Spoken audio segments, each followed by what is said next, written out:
അസ്സലാമു അലൈക്കും വറഹ്മത്തുള്ളാഹി. ഇതാണ് മുസ്ലിം ലീഗിന്റെ വിജയാഘോഷം.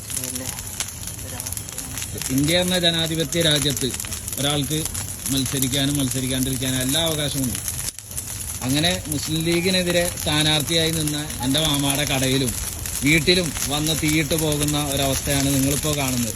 നമ്മൾ വെള്ളമൊഴിച്ച് മൊത്തം കെടുത്തിയിട്ട് പോലും അതാ വീണ്ടും കത്തിപ്പിടിച്ചു. എന്തോ ഒരു ദുരവസ്ഥയാണിത്, നിങ്ങൾ കാണുന്നില്ലേ? അത് ഇതാണ് ഇവന്മാര് പറയുന്നത് സ്വർഗത്തിലേക്ക് കൊണ്ടുപോവുകയും അതുപോലെ എന്തുവാ മദീന പള്ളിയിൽ ഇരിക്കുന്നേക്കാളും പുണ്യ ഇതാണോ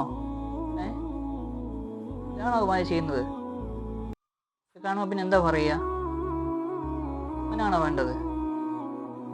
പറയുന്നത് കേട്ടുമ്പോ വലിയ പ്രവർത്തനം, എന്നിട്ട് കാണിച്ചു കൂട്ടുന്നതോ ഇതേപോലുള്ള തോന്നിവാസങ്ങൾ. എന്നിട്ട് പ്രതികരിക്കുന്നവർക്ക് എന്താ ചെയ്യുക? അവരെ വന്ന് ആക്രമിക്കുക, അതുപോലെ മറ്റു കാര്യങ്ങൾ ചെയ്യുക. ഇതാണ് ഒമാരുടെ പണി. ബഹുമാനപ്പെട്ട ആ പാണക്കാട് തങ്ങന്മാരെ പറയിപ്പിക്കാൻ വേണ്ടി കുറേ ഹമക്കീങ്ങൾ ഇറങ്ങിയിട്ടുണ്ട്. ഈ കാണിച്ചിരിക്കുന്ന ഏറ്റവും വലിയ തെറ്റല്ലേ അതൊക്കെ? അങ്ങനെയാണോ ചെയ്യുന്നത്? ഇതാണോ ഒരു രാഷ്ട്രീയ പാർട്ടി ചെയ്യേണ്ടത്?